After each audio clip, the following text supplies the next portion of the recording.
Hello and welcome everyone. I'm Tom Bowley, Chief Market Strategist at earningsbeats.com, and this is Trading Places Live.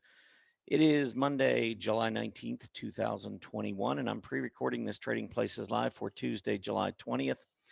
Futures currently are pointing to, looks like a little stronger open tomorrow.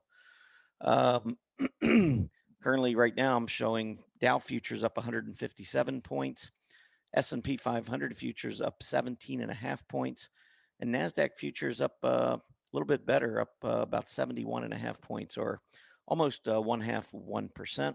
So it does look like the market is, at least at this point, looks like we're going to try to get some of those losses back from what we saw on Monday. It was the day after options expiration. We do tend to see that as a very bearish day historically. And so no big change there in terms of the action we saw on Monday. Pretty big losses. We're going to get into that in just a minute.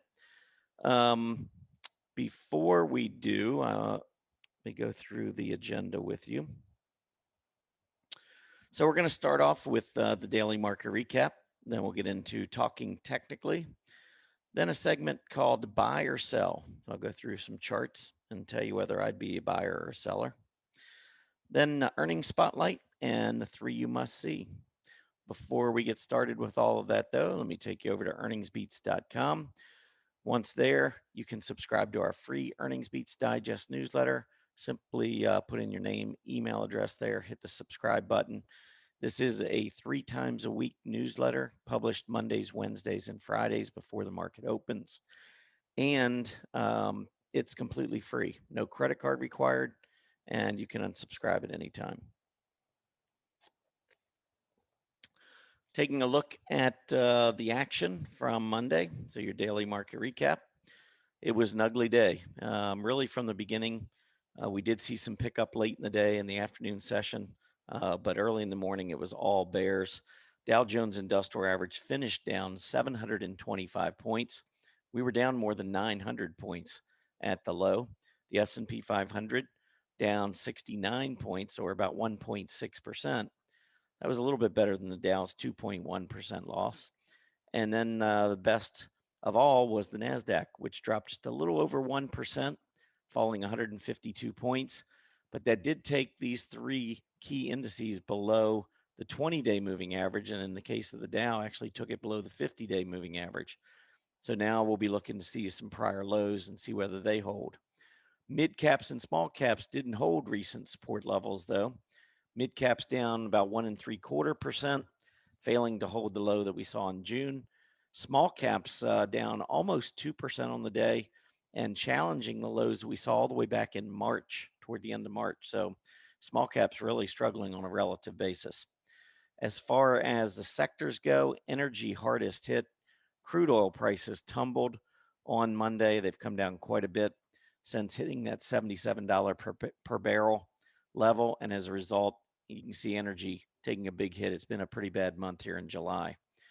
Financials did break down below both moving averages after coming back up, trying to get through. They failed, rolled back over. I'm going to take a look at financials and industrials in just a couple minutes, but both were pretty weak. Materials down more than 2% on Monday as well, breaking below their June low. And then from an industry group perspective, the worst performing group was recreational services, which really over the last 2 months taken a big tumble. Not much more than 1 month, actually, maybe the last 5 weeks or so. But we were up at about 120, and we've lost not too far away from a third of the value of that index just in the past 4 to 5 weeks. So it's been a very, very rough period for recreational services stocks. Moving on to the 10-year Treasury yield. First, we do have June housing starts and building permits coming out on Tuesday morning. Housing starts for May was at 1,572,000 units, and we're expecting that to jump just a little bit to 1,590,000 units. Same goes for the June building permits, expected to rise from May's level of 1,681,000 units up to about 1.7 million units. So looks like market is anticipating a little bit better news. We'll see in the morning whether or not we get it. 10-year Treasury yield, though, this is big news right now, dropping 12 basis points today, all the way down to 1.18% on the close. I was looking at this area of gap support, the double top that we had about 120, thinking that would hold. We've been going through one support level after another now for about the last 5 or 6 weeks. And anytime we see the yield falling like this can be an issue for the stock market. In a secular bull market, falling yields normally don't result in a huge sell off, but we can see a lot of choppiness. And so the reaction that we saw on Monday in the stock market shouldn't be construed as anything unusual, but we may just be in for a choppy market this summer as the bond market tries to figure things out here in terms of inflation, economic strength, and so forth. But the one thing that this weakness in the yields has been doing is driving financials and industrials lower. So I thought we'd move on to talking technically and take a look at those two charts. Let's take a look at the absolute chart of financials. Beautiful move up. We did get up to that June high, and when we got there, we had higher prices, lower PPO, so we had a negative divergence. So we were looking for maybe a test of the 50-day, maybe get back to that center line on the PPO. Instead, once we got there, we saw a lot of selling. Look at the volume pickup, and we had a breakdown. Now we've had reaction highs back up to about the 37 and a quarter area. And then on Monday, we came all the way back down here and hit 35 to test the June low. So right now in the short term, I'm seeing support $35. I'm seeing resistance up at around 37 and a quarter. Let's see which way breaks. But we do have big volume. If there's one positive here on this chart, is that as we've been going lower, the AD line has actually held pretty strong up near its high. So this could be a sign of accumulation, but nothing tops the combination of price and volume. So if we fail to hold $35 and roll over, and that volume accelerates on that breakdown, I wouldn't be using the accumulation distribution line as a primary indicator. To me, it is a potential signal that the price is not going to break down, but if the price does break down at that point, I would disregard the AD line.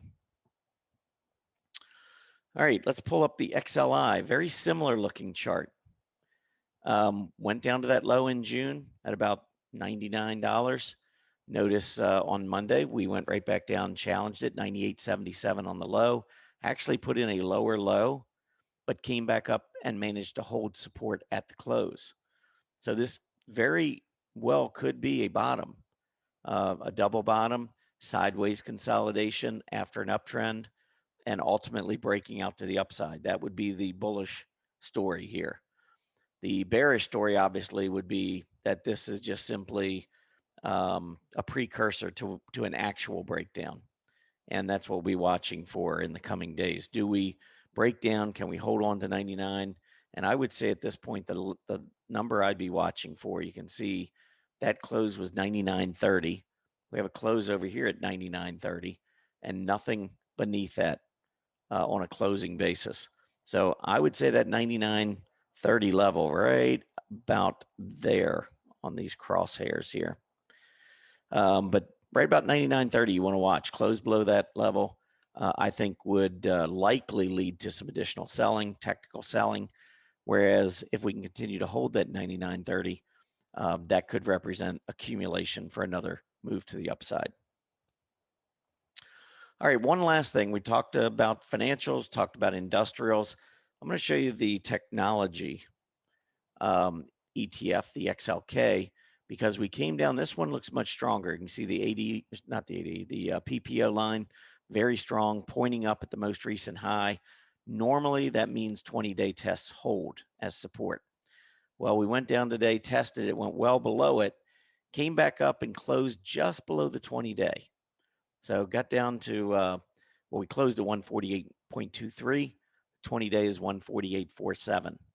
If we can't hold it tomorrow, Tuesday, or later this week, then we could be looking at perhaps a 50-day test, maybe going back down to test this 143 to 144 area. But I would say that the odds are that we hold the 20-day EMA and bounce back up and challenge the 152.5, 153 level again. That's what I would be looking for based on the strength of the PPO and the fact that this is the first actual test of the 20-day EMA in about 7 weeks. I think most likely it holds, but we are in a very bearish historical week. We got to keep that in mind. Earnings are coming out, and while I expect the earnings to be very strong, reaction sometimes can be a little bit bearish, and that's what we have to concern ourselves with here. One other thing on the XLK before I move on, I wanted to show you seasonality, because technology, well, let's just do it on an absolute basis first. Just go back the last 10 years. I want you to look at July. Over the last 10 years, the XLK has gone up every year in the month of July. So this just tells us from the beginning of July to the end of July, we've gone up every year for the last 10. And I can keep dragging this back. There's 11 straight years, 12 straight years, 13 straight years. So the last 13 years, July has gone up 100% of the time in technology. And then finally, 14 years ago, it was 2008, last time we actually saw a decline in the XLK during the month of July. So that's pretty powerful. And then if we look at that relative to the S&P 500, go back those same 10 years, you can see that the XLK has outperformed the S&P 500 8 of the last 10 years in July, 9 of the last 10 years in August. And you can see the average outperformance of 1.2% in July, 1.9% in August. These are the two best consecutive months of the year. So here we are in July, even though it is summertime, you do have to recognize that technology has been a great performer during the summer and during this secular bull market. So XLI at support, XLF at support, XLK hitting 20-day EMA support, loves the 2 months, July and August. Those are three critical sectors for the market, and all three at this point pointing as though we should be looking for a bounce. So that's one thing that I think we should focus on Tuesday. Do we get the bounce in all three of these areas of the market? If so, that would bode well, I think, in the near term. All right, moving on to a new segment. This is called buy or sell. And so I'm just wanted to pull up first the autos, because we're going to look at some auto stocks. But this is the Dow Jones U.S. Automobiles Index. And you can see from the low in March of 2020 all the way through the, looks like the end of January, had a huge run in autos from about 110, 120, all the way up to about 1,075, close to the 1,100 level. Since that time, you can see that initial pullback, this Fibonacci retracement, the initial Fibonacci retracement level, 38.2%, came in at 720.59. And if I pull up the inspect, we went down to 719.82, literally within a point of that level. And if you notice, we came back down here, got as low as 737 on May 17th. And so right now we're just kind of hanging out, moving sideways. So got to keep that background in perspective as you look at the individual stocks within the auto group. So let's take a look now at Tesla. So the group is consolidating, hasn't broken down, certainly isn't breaking out. And that's really what I'm seeing here on Tesla. I think recently we put in some pretty good support, a couple bounces off of the 50-day moving average. That's good news. It needs to continue, though. The 50-day moving average sitting at 627.08. Today we got down to 621, but we held the 627 level. We opened above it. We closed above it. Hollow candle.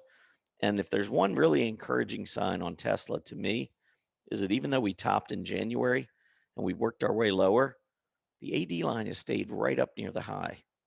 So I think Tesla continues to look pretty bullish to me. But we do need a breakout. We need to get a breakout above 700, I think, to confirm and get some volume coming in with that. Next up would be Ford. Ford topped back at the beginning of June, first week of June, and has been trending lower, but did print a hammer on Monday. We saw the stock go all the way down to about 1279. 1279, and then reverse come back up at 1328, which was close to where it opened, 1325.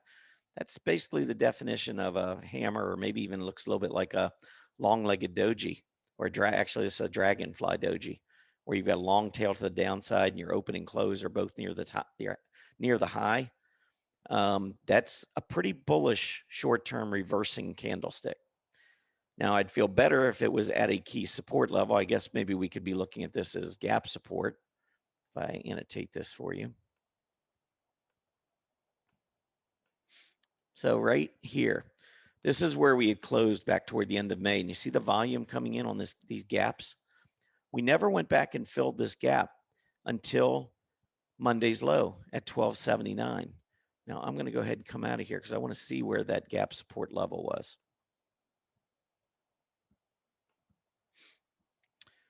1281.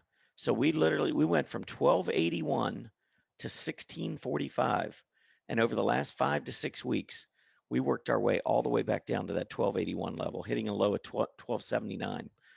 This is an area I'd really like to see Ford reverse off of. And that candle is a bullish reversing dragonfly doji.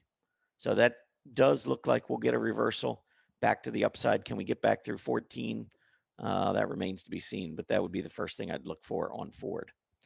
So what would I do with Ford? I'd be a buyer. I think Ford is a buy off of that reversal on Monday.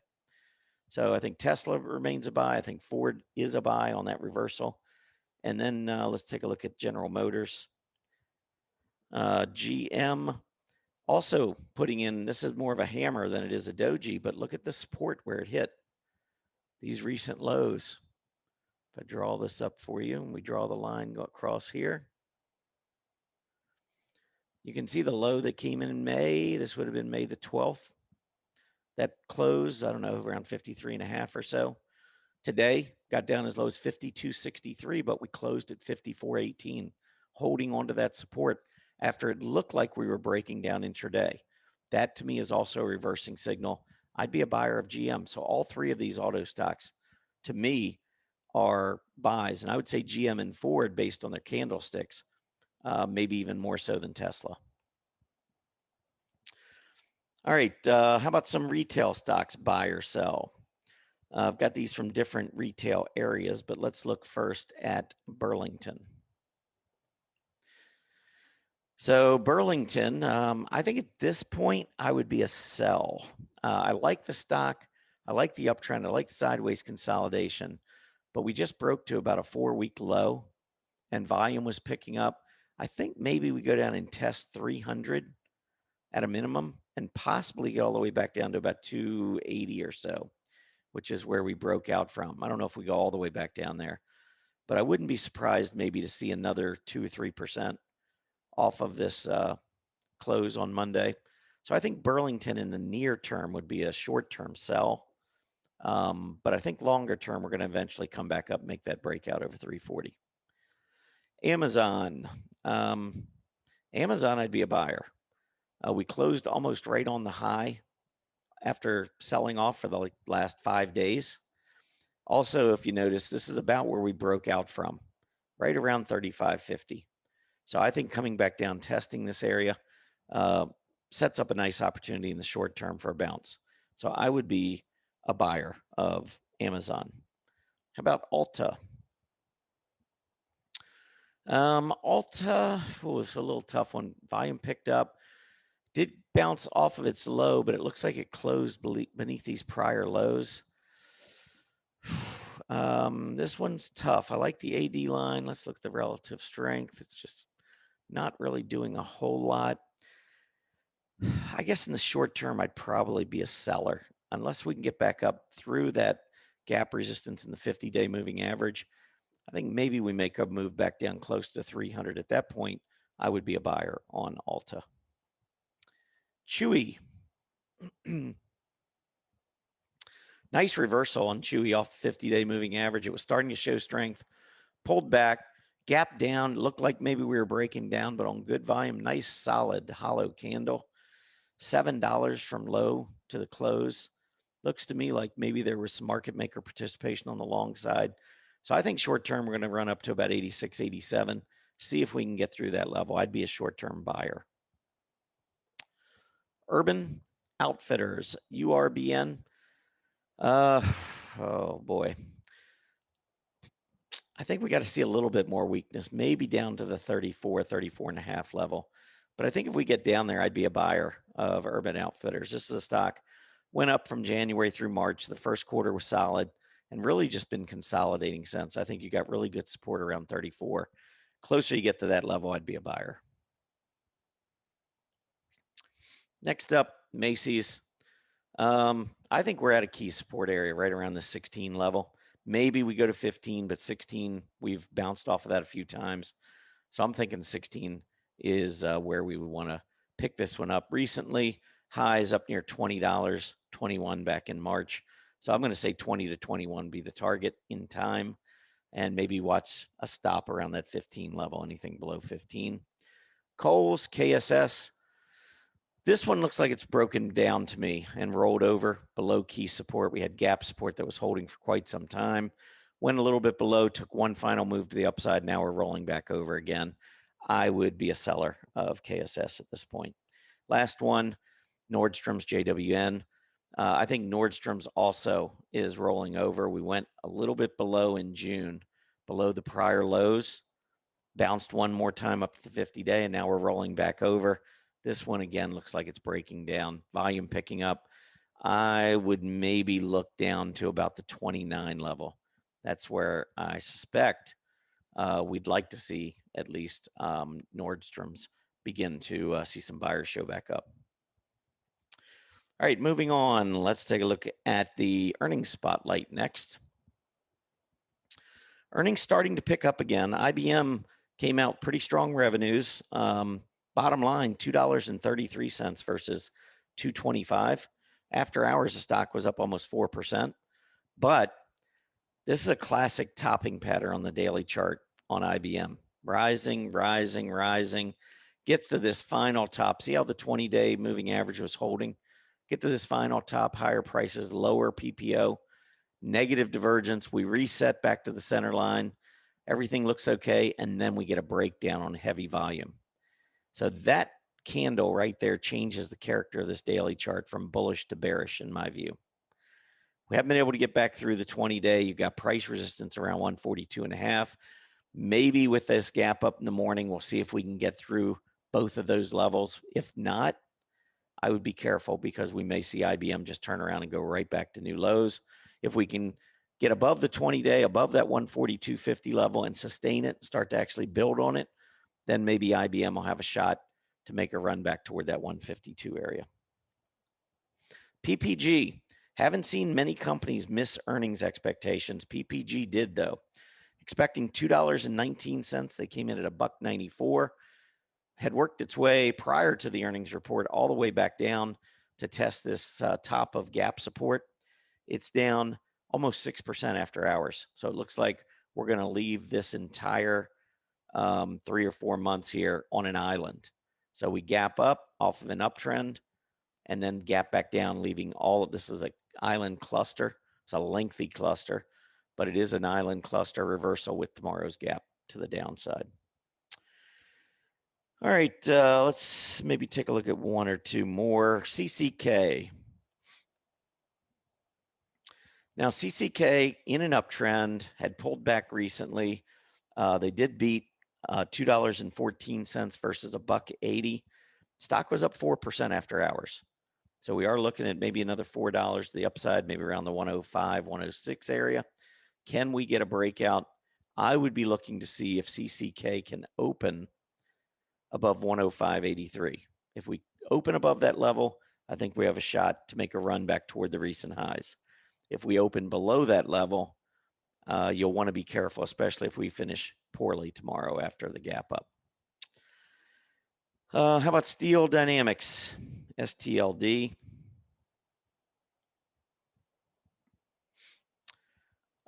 This one was right at support going into the close.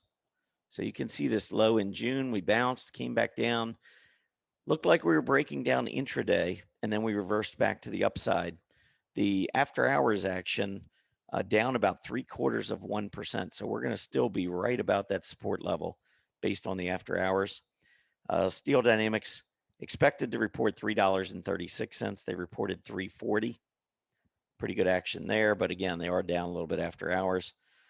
Let's take a look at one more. How about Zion? This is a financial. So let's get out of this one and look at Zion.